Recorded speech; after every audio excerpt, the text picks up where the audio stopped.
Hello everyone, সবাইকে good evening. তো ভিডিওটা আমি এখন পোস্ট করছি, আর এটা হচ্ছে আজকে বৃহস্পতিবারের ব্লগ। তো আজকে যেহেতু বৃহস্পতিবার, সবাই জানোই যে আজকে লক্ষ্মী ঠাকুরের ঘট পাতা হবে। তো সেই জন্যই হচ্ছে আমি রেডি হয়ে নিচ্ছি। আর আজকে যেহেতু বৃহস্পতিবার, তাই আমি শাড়ি পরছি। এমনি দিনও অতটা শাড়ি এখন পরা হচ্ছে না, কারণ এখন তো বৃষ্টি, বুঝতেই পারছো। তো দেখো, আমার স্নান টান হয়ে গেছে, আর আমি এখন রেডি হয়ে নিচ্ছি আর পরে নিচ্ছি আলতা। যেহেতু বৃহস্পতিবারে পুজো করার আগেই আমি একটু চেষ্টা করি আলতাটা পরে নেওয়ার, কিন্তু সবসময় সেটা যদিও হয়ে থাকে না।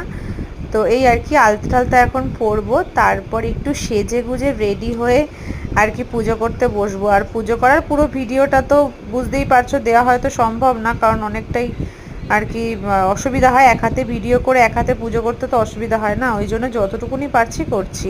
আর এখানে দেখো, আমি ধুনো জ্বালিয়েছি, আজকে অনেক দিন পরে ধুনো দিলাম, কারণ বর্ষাকাল তো একটু ধুনো টুনো ঘরে দিলে কি বলো তো ভালো লাগে, ওই জন্য। আর দেখো, এই যে শিব ঠাকুরকে চান করিয়ে নিচ্ছি।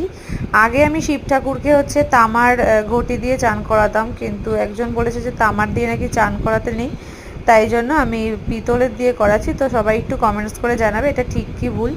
তারপর দেখো, বেলপাতা দিয়ে দিলাম। আর আমার শিব ঠাকুরটা যখন আমি কিনেছিলাম, একটু মানে কালারটা না এতটা ব্ল্যাক ছিল না, একটু মানে অন্যরকম ছিল কালারটা। তো যাই হোক, এখন আমি সর্ষের তেল মাখানোর পরে কালারটা পুরো ব্ল্যাক আর ভীষণ চকচকে আর সুন্দর হয়ে গেছে। তোমরাও এটা ট্রাই করবে।